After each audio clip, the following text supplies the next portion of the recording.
بسم اللہ الرحمن الرحیم، السلام علیکم۔ آج کا جو ویلاگ ہے اس پہ 3 بڑی اہم خبریں ہیں، اور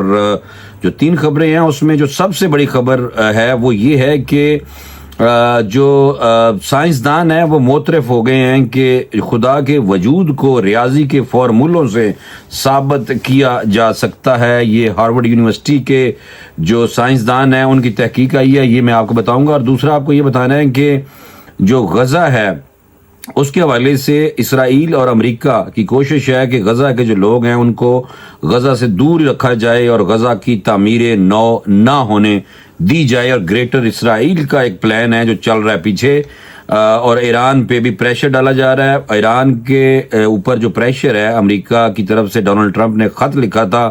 اور ان کو دھمکی دی تھی، اس کا جواب دیا گیا ہے ایران کے سپریم لیڈر کی طرف سے۔ تو یہ 3 بڑی اہم خبریں ہیں جو آپ کو بتانی ہیں، اور آپ کا فرض بنتا ہے کہ آپ فوری طور پہ اس چینل کو پہلے سبسکرائب کر لیں اور بیل آئیکن کو پریس کریں تاکہ ہر ویڈیو جو ہے وہ آپ کو مل سکے۔ سب سے پہلے جو بہت بڑی خبر ہے، جو ان لوگوں کو جواب ہے جو نعوذ باللہ خدا کے اللہ کے وجود کی نفی کرتے ہیں، اور اس میں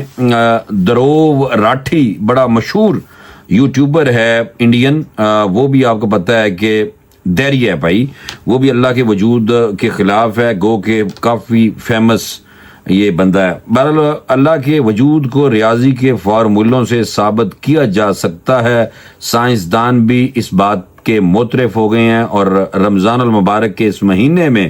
یہ جو ریسرچ ہے یہ ہارورڈ یونیورسٹی کی طرف سے سامنے آئی ہے۔ سائنسدانوں کا ماننا ہے کہ کائنات کی تخلیق اتفاقی نہیں ہے،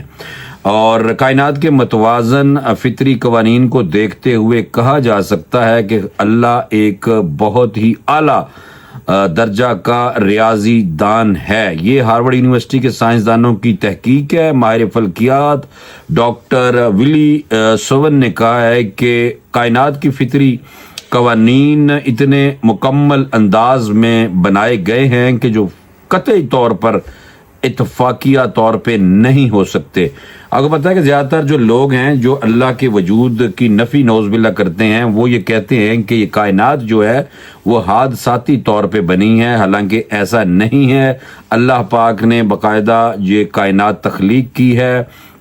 اور یہ سسٹم بہت بڑا ہے اللہ پاک کا۔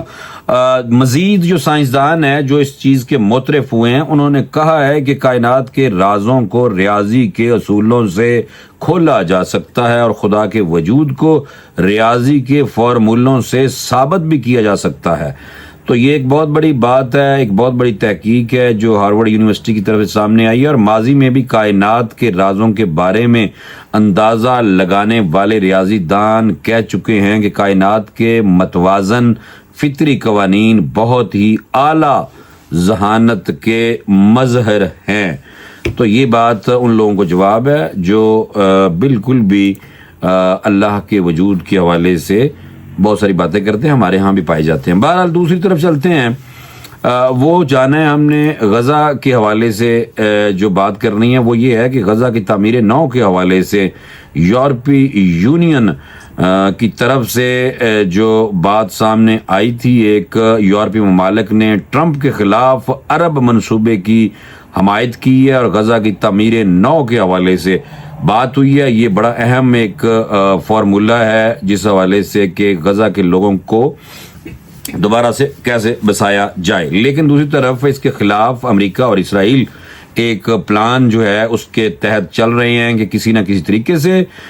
یہ گریٹر اسرائیل بھی بن جائے اور غزہ کے لوگوں کو بھی دوبارہ نہ بسایا جائے، بلکہ یہ اسرائیل کا ہی ایک پارٹ بن جائے اور یہودی کھل کے اس ملک میں رہنا شروع ہو جائیں۔ تو اس حوالے سے فرانس، جرمنی، اٹلی اور برطانیہ کے وزرائے خارجہ نے غزہ کی تعمیر نو کے لیے عرب ممالک کے منصوبے کی حمایت کر دی ہے۔ عرب میڈیا رپورٹس کے مطابق چاروں ملکوں کے وزرائے خارجہ نے ایک مشترکہ بیان میں کہا ہے کہ یہ منصوبہ غزہ کی تعمیر نو کا ایک حقیقت پسندانہ راستہ دکھائی دیتا ہے۔ اس پر عمل کی صورت میں غزہ میں رہنے والوں کی تباہ حال زندگیوں میں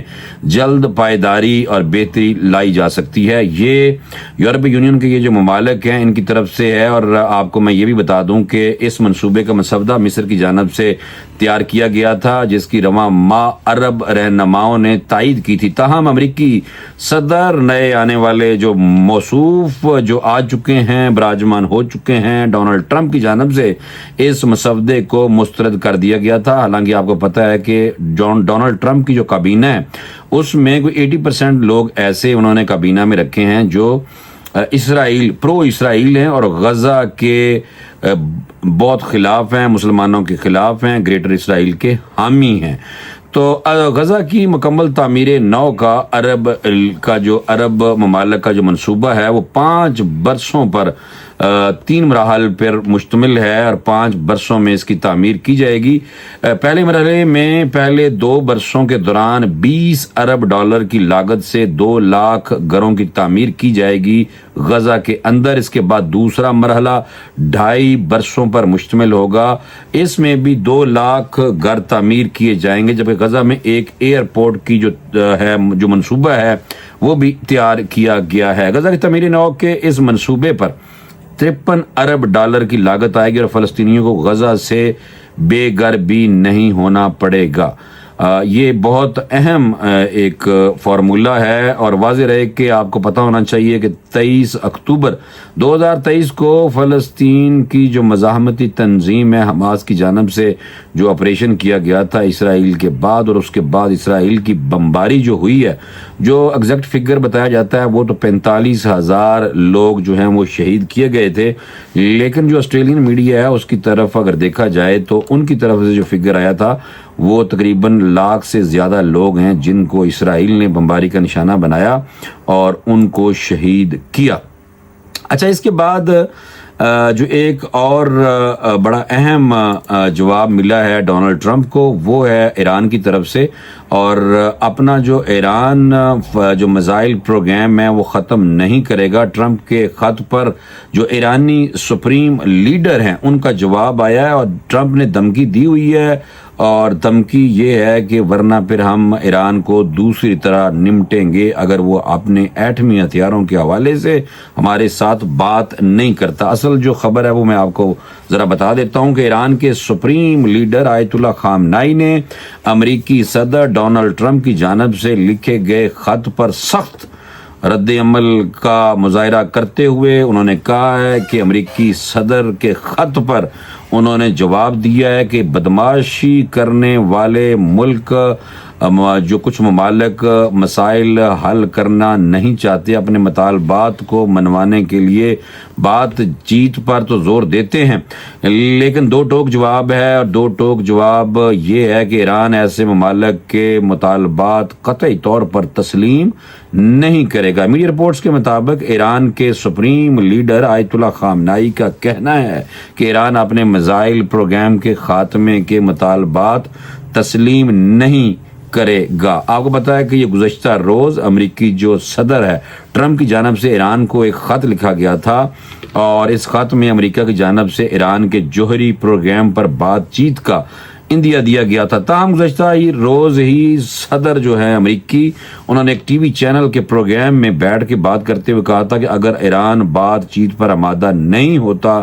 تو اس سے دوسری طرح نمٹا جائے گا. دوسری طرح نمٹنے کا مطلب یہی ہے کہ ایران پہ حملہ کیا جائے گا, اور حملہ کرنے کے لیے کون سے ملک ہیں جو تیار بیٹھے ہوئے ہیں, وہ امریکہ اور نیٹو کی فورس کو لے کے, اور ساتھ اسرائیل جو ہے وہ آپ کو پتہ ہے کہ اس کو خطرہ ایران سے ہے, اور کہا جاتا ہے کہ ایران کے بعد جو ان ممالک کا پریشر ہے دونوں ممالک کا اسرائیل اور امریکہ کا وہ پاکستان کی طرف بھی آ سکتا ہے. اور دوسرا ایک اور پہلو وہ یہ ہے کہ جو بھارت ہے